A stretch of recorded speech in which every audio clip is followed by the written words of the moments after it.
আসসালামু আলাইকুম, আমি নাইম দক্ষিণ কোরিয়া থেকে সবাইকে স্বাগত জানাচ্ছি আমার ইউটিউব চ্যানেল লাইমিলিতে। যদি ভালো লাগে তাহলে সাবস্ক্রাইব, আর যদি ভালো না লাগে তাহলে দেখতে থাকুন। দেখতে দেখতে ভালো লাগা ভালোবাসা হয়ে যাবে ইনশাল্লাহ। তো আজকের এই ভিডিওটা বেসিক্যালি যাদের ঘরে ছোট বাচ্চা আছে, যারা 5 পাস করেছে, ষষ্ঠ শ্রেণীতে উঠতে যাচ্ছে, তো সেইখান থেকে নতুন একটা শিক্ষা ব্যবস্থায় আপডেটিং আসার সম্ভাবনা আছে। আর সম্ভাবনাটা আমাদের মাধ্যমে যিনি আলোচনা করেছেন তিনি হচ্ছেন বাংলাদেশের শিক্ষা উপমন্ত্রী মহিবুল হাসান চৌধুরী। তার দেওয়া একটা বক্তব্যে সামনের দিকে আমরা জানি, যারা আমরা পড়াশোনা করি এসএসসি তে আইসা, মানে ক্লাস 9 থেকে সায়েন্স, আর্টস, কমার্স নামক 3টা গ্রুপে আমরা বিভক্ত হই। যদিও ক্লাস 8 পর্যন্ত আমরা একই ধারাবাহিকতায় পড়াশোনা করি। তো নাইনে গিয়ে আমাদের শিক্ষার ধাপটা চেঞ্জ হয়।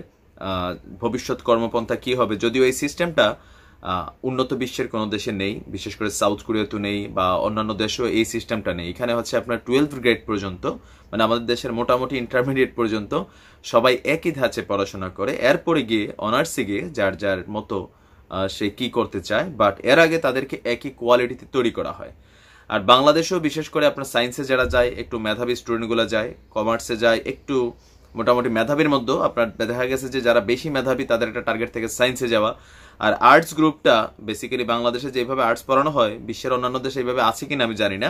তো তারপরেও যারা তুলনামূলক দুর্বল তাদের জন্য আর্টস, কিন্তু এই সুযোগটা সামনে থেকে বন্ধ হয়ে যাচ্ছে মেবি।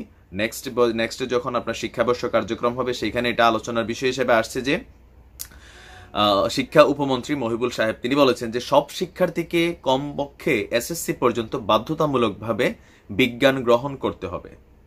আগে যেটা 8 পর্যন্ত আছে, সেই ক্ষেত্রে মাধ্যমিক পর্যায়ে সায়েন্স, আর্টস, কমার্স নামে কোনো বিভাজন থাকবে না। তিনি আরো বলেন যে উন্নত বিশ্বে দ্বাদশ শ্রেণী বা 12th গ্রেড পর্যন্ত সব শিক্ষার্থীকে একই ধারায় পড়াশোনা করতে হয়। আর জ্ঞানটা যাতে শুধুমাত্র মেধাবী শিক্ষার্থীদের মধ্যে যাতে সীমাবদ্ধ না থাকে, এই কারণে অবশ্যই এই বক্তব্যটা তিনি দিয়েছেন গত শনিবার রাতে বাংলাদেশ স্টিম সোসাইটি আয়োজিত resilience recovery of national economy through science, technology and innovation during post COVID-19 এর শীর্ষক এক ওয়েবিনারে প্রধান অতিথির বক্তৃতায় মহিবুল হাসান চৌধুরী এসব কথা বলেন। তো আমরা হোপসো মেবি খুব শীঘ্রই এই পদ্ধতিটা আসবে। আর এটার পক্ষে আমি এটাকে সাপোর্ট করি, কারণ মেধার মধ্যে যে বিভাজন সেটা কোথাও না কোথাও এক শ্রেণীর মানুষকে পরবর্তী জীবনে এনে ফ্রাস্ট্রেশনে ফালাই দেয়।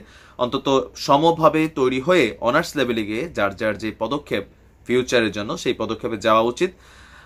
তো দেখা যাক, পদ্ধতিটা হইলে খুব ভালো হবে বাংলাদেশের জন্য। অনেকে হয়তো এটা বুঝবেন না, বাট আসলেই ভালো হবে। আমরা যারা উন্নত বিশ্বে পড়াশোনা করেছি, নামি দামি ইউনিভার্সিটিগুলো দেখছি, সেখানে এই সিস্টেমটাই চালু। আমরা চাই দেশে এটা হোক। ভালো থাকুন, সুস্থ থাকুন। আসসালামু আলাইকুম।